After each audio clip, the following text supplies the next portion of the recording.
ये जो left hand side में आप देखिए कि सर के राइट हैंड साइड से जो शक्ति हमारे अंदर गुजर के नीचे में उतरती है लेफ्ट हैंड साइड में, ये शक्ति से हमारा अस्तित्व है, एग्जिस्टेंस है। ये सूक्ष्म शक्ति है, ये हमें दिखाई नहीं देती। ये हमारे सर से निकल के और हमारे रीढ़ की हड्डी में गुजर के और नीचे तक आती है। ये आंखों से ऐसे दिखाई नहीं देती, लेकिन जब रियलाइजेशन होता है तब आपको एक एक शक्ति मैं दिखा सकूंगी।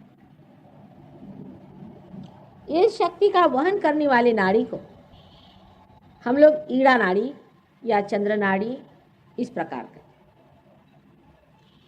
ये सूक्ष्म शक्ति जब बाह्य में अपना आविर्भाव करती है, जब इसका एक्सप्रेशन होता है, मैनिफेस्टेशन होता है, तो हमारी लेफ्ट सिंपैथेटिक नर्वस सिस्टम इससे बनती है। ये हमारे एग्जिस्टेंस की, हमारे अस्तित्व की शक्ति है। और जब ये शक्ति सुप्त हो जाती है तो हमारी मृत्यु हो जाती है। इसीलिए इस शक्ति को लोग संहार शक्ति भी कहते हैं। संस्कृत में इस शक्ति को महाकाली शक्ति कहते हैं। अंग्रेजी में इसके शब्द नहीं, क्योंकि अंग्रेजी में इस चीज का पता ही नहीं लगाया है कि इसके अंडरकरंट्स क्या है। सिंपैथेटिक और पैरासिम्पैथेटिक नर्वस सिस्टम के अंडरकरंट्स क्या है, उसका अभी तक पता ही नहीं लगा है साइंस। इसलिए इसके लिए अगर मैं महाकाली की शक्ति कहूं तो बड़े घबराने की बात नहीं, हम लोग कोई अंग्रेज नहीं है। जो लेफ्ट हैंड साइड की जो ईड़ा नाड़ी है, ये हमारे सुप्त चेतन को प्लावित करती है, मैंने सबकॉन्शियस को प्लावित करती है या उसको चलाती है।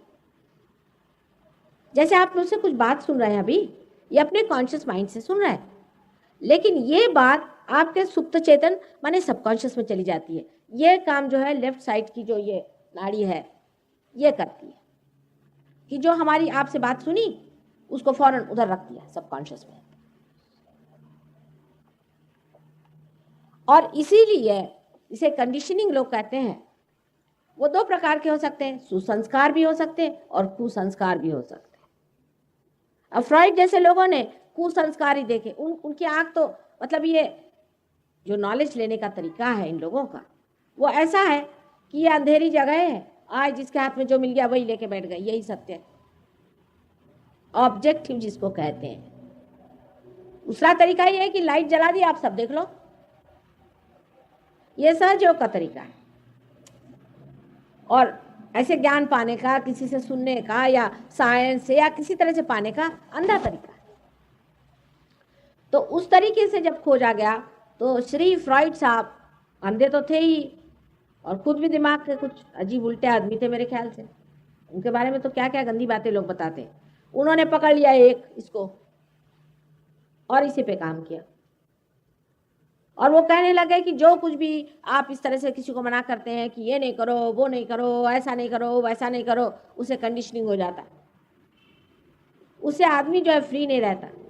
पर उन्होंने ये नहीं सोचा कि अगर किसी आदमी को किसी चीज को मना नहीं करो तो दूसरी नाड़ी उसकी बलवती हो जाएगी। पहली नाड़ी से सुपर ईगो हमारे अंदर बनता है।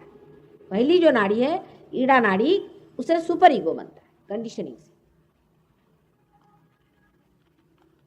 और जो दूसरी नाड़ी है ईगो की जो नाड़ी है जो कि राइट हैंड साइड की है, उसे ईगो बनता है।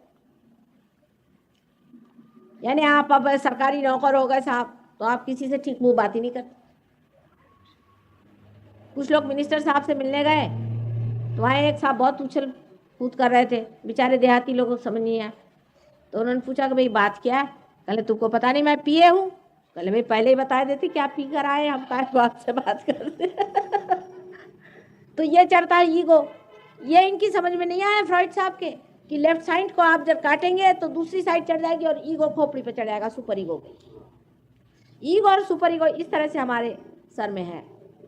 अब ईगो सुपर ईगो थोड़ा समझा दें, क्योंकि आप लोग कोई मानस शास्त्र के नहीं, भगवान की कृपा से। मानस शास्त्र में भी इसे माना गया है, ईगो और सुपर ईगो को। जिस तरह से कि समझ लो एक छोटा बच्चा माँ से अपने दूध पी रहा, आनंद में बैठा, आनंद में है, उसके बाद माँ ने उसको उठाया दूसरी तरफ ले जाना चाहे तो उसका ईगो जागृत हो गया कि ऐसा क्यों किया, तो माँ ने डांटा कि नहीं बेटे ऐसे नहीं करो, तो उसका सुपर ईगो जागृत हो गया।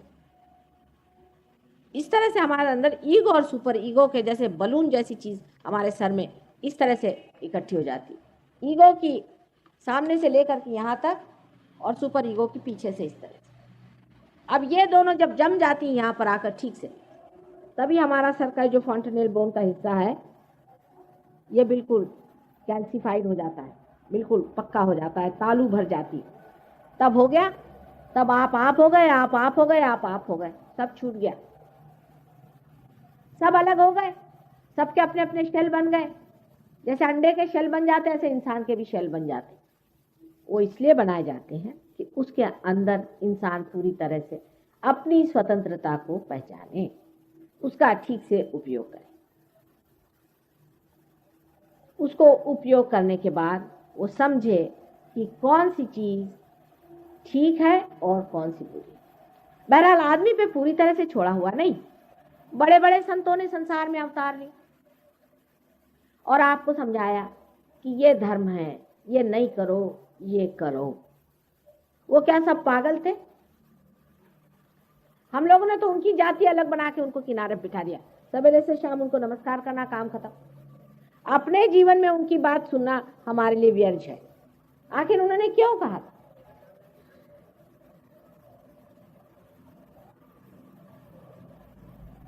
ये बात उन्होंने क्यों कही थी कि ऐसा न करो, ऐसा मत करो, ये करने से वैसा हो जाएगा, वो करने से ऐसा हो जाएगा? क्योंकि हम बहुत अक्लमंद है ना, हम तो सब चीज साइंस से जानेंगे। साइंस होता ही क्या है, बहुत ही थोड़ा हिस्सा है इस ज्ञान का। मैं वो भी आपको बताऊंगी कि साइंस से आप कितना छोटा सा हिस्सा जानते हैं, बहुत थोड़ा सा।